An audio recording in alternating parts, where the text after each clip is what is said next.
Las compresiones nerviosas son una causa muy frecuente de consulta y de hecho, como su nombre indica, es una compresión de un nervio, así de sencillo.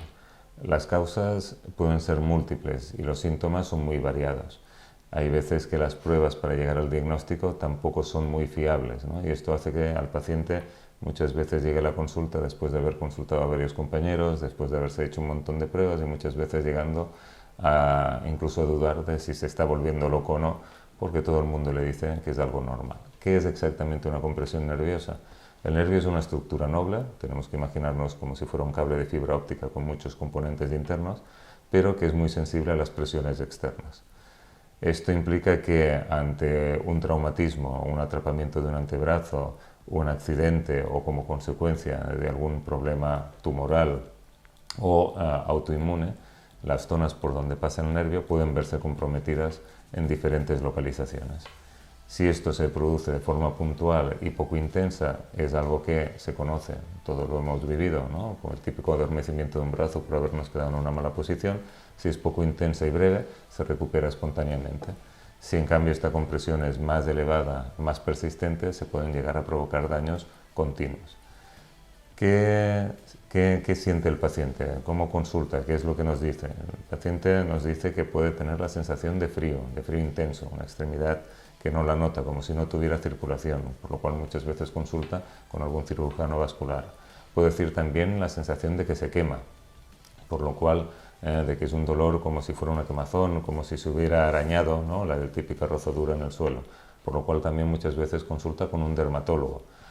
Nos puede decir que tiene la sensación como si le caminaran hormiguitas o como si tuviera la sensación de pequeños pinchazos, ¿no? Por lo cual también muchas veces consulta con el neurólogo, ¿no?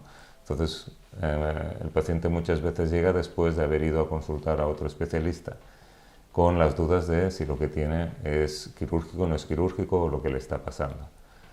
¿Qué pruebas tenemos para diagnosticar? La más importante es la historia clínica, lo que el paciente nos explica, cuándo empezó el dolor, cómo empezó, qué características tiene, con qué mejora, con qué empeora.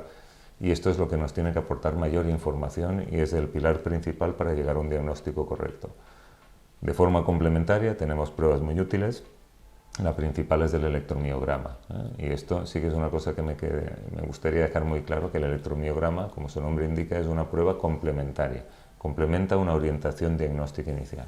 Esto significa que hay pacientes que pueden estar sufriendo una compresión nerviosa a pesar de que el electromiograma sea aparentemente normal. Esto puede parecer una incongruencia, pero es así. El electromiograma no es una prueba que presente una sensibilidad del 100% ni una especificidad del 100%. ¿Sensibilidad qué es? Que sea capaz de detectar todas las compresiones nerviosas que le lleguen. ¿Y especificidad qué es? Que verdaderamente sea capaz de detectar de forma correcta lo que es una compresión nerviosa. Y no es una prueba, de hecho no hay ninguna prueba médica que yo recuerdo ahora mismo que tenga una sensibilidad y una especificidad del 100%.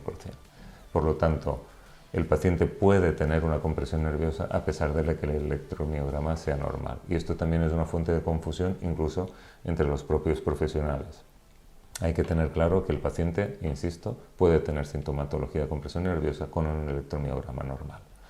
¿Qué otras pruebas nos pueden ayudar cuando tenemos la sospecha de que puede haber una tumoración o una compresión o que sea consecuencia de un traumatismo? La resonancia, la ecografía, últimamente está tomando mucha importancia porque nos permite, es una prueba dinámica a diferencia de la resonancia, y esto nos permite valorar el correcto recorrido del nervio junto con el funcionalismo. Es decir, juntamos una prueba de una alta sensibilidad con el dinamismo que aporta el poderlo hacer en directo, y que el paciente pueda movilizarse.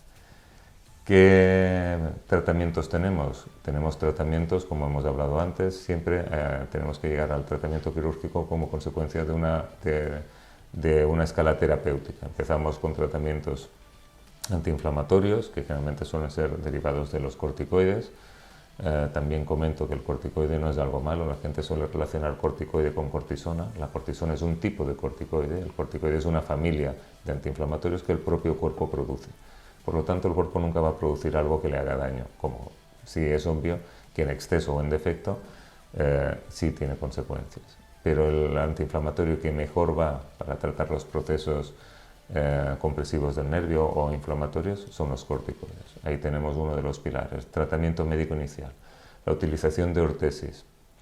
Una de las compresiones más habituales es la del túnel carpiano y muchas veces empeora de noche porque la posición del paciente a la hora de dormir hace que el nervio quede acodado, igual que una manguera, que a partir de un determinado ángulo no circula el agua dentro. Pues con el nervio sucede lo mismo, pero con el denominado flujo axonal.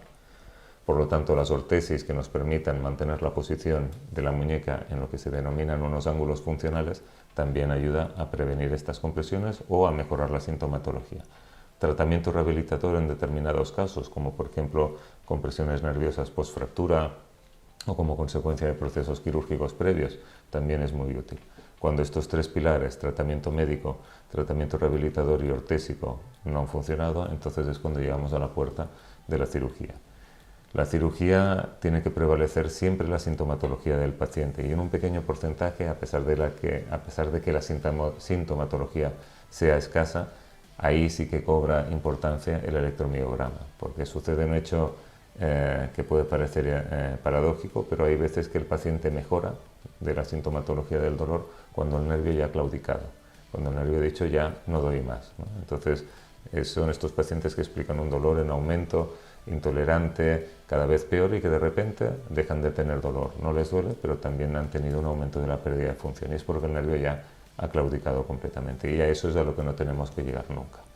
Las técnicas quirúrgicas consisten sobre todo en darle espacio al nervio, ¿de acuerdo? El cuerpo es muy inteligente y el nervio desfila por una serie de estrechamientos destinados a proteger al nervio de traumatismos externos. Tenemos el túnel del carpo, tenemos el canal epitropleocraniano, tenemos la escotadora ciática, son zonas en donde se intenta proteger al nervio de traumatismos externos. Hay veces que, sin embargo, con el tiempo, con la pérdida de elasticidad, con determinadas actividades, con determinados traumatismos, el túnel destinado a proteger este nervio se convierte en una estructura no extensible, por lo tanto no se adapta a los diferentes volúmenes, lo cual acaba provocando que sea como un cinturón que cada vez va apretando más. En estos casos, la cirugía es muy agradecida, permite muy buenos resultados posteriores y permite una rápida recuperación del paciente. Sí me gustaría recalcar que para los mejores resultados, la mejor evolución posterior quirúrgica, es importantísimo que el paciente no demore la consulta. Es muy fácil de entender. No es lo mismo, ¿no?, que una pulsera me apriete media hora de forma poco intensa a que una pulsera me apriete un año de forma muy intensa. Pues lo mismo sucede con el nervio. Cuanto menor es la intensidad y menor el tiempo desde que tenemos los síntomas para llevar a cabo un tratamiento y en su caso si precisar un tratamiento quirúrgico, evidentemente mucho mejor que no aquellos pacientes que llevan años con sintomatología y sintomatología muy florida.